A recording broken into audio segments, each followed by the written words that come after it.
experience, we're kind of got two sets of relationships. We've got the relationship we're working with NHS Lothian and Pogo on the digital pathway. And we also, where our teams and advice lender, nurses and AHP provides a case management service.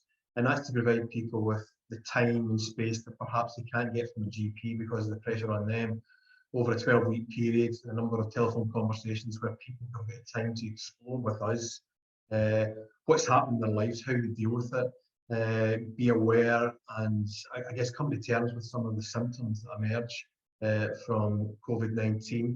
And where appropriate, if they want to continue with this and there's work we continue to do with them, we can refer them on, pass them on to our community support teams or other services within the organisation that fits their particular needs.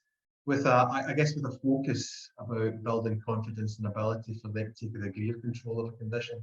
I think the other side we do is we provide a national helpline where people can call us without referral to, I guess, seek advice and support. So we kind of do two things. One is the case management stuff that we're doing in parallel with Lothian. The second is the piece we do with where we provide people with a national helpline where they can just call up out of the blue and ask for advice and support.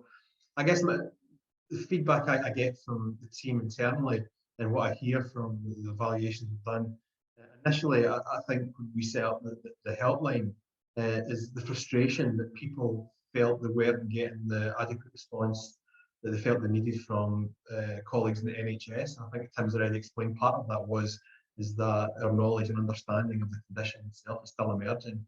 But there's certainly a degree of frustration that was coming our way as an organisation. That's fine. It wasn't unexpected. I think there's still a degree of frustration and concern about that parallel piece that should run alongside what we do as a charity to provide that kind of emotional, practical and social support. The parallel piece that should run around the person's diagnosis and treatment plan that again is still emerging as we learn about the condition. I think we're still getting that fed through to us as a charity. And I think part of it at the start was managing that expectation. And what Chest Heart Stroke Scotland weren't doing was replicating clinical management of the condition itself.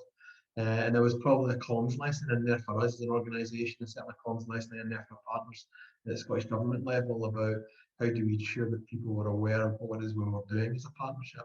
The other thing I would reflect on, Tim's talked about it, is this broader piece about how the third sector can bring their resources and their skill sets into helping resolve not just the issue around how we deal with the pandemic and the longer term impact of the virus, but in the broader sense, how the third sector adds value to the management of long-term conditions in abroad. And I think while there's probably an acceptance at an operational level across the NHS, there's a value to that. There are a number of internal barriers around how the third sector can access and work in partnership to do it. And the biggest one of those, in my experience, the past couple of years has been data sharing and how the NHS gets itself in a position where they can feel comfortable passing on even the smallest amount of information that enables our guys to do their job effectively. Now, that still hasn't been resolved. We resolved it in Lothian. It's taken a long time, but we're in these challenges every day. We speak to a health force who want to work with us. So there's a bigger piece in here about the third sector working in harmony with NHS and resolving some of these bureaucratic barriers. Important though data management is, I think there are ways we can resolve this. It doesn't require us to spend 2 years in some situations to come up with data sharing agreement.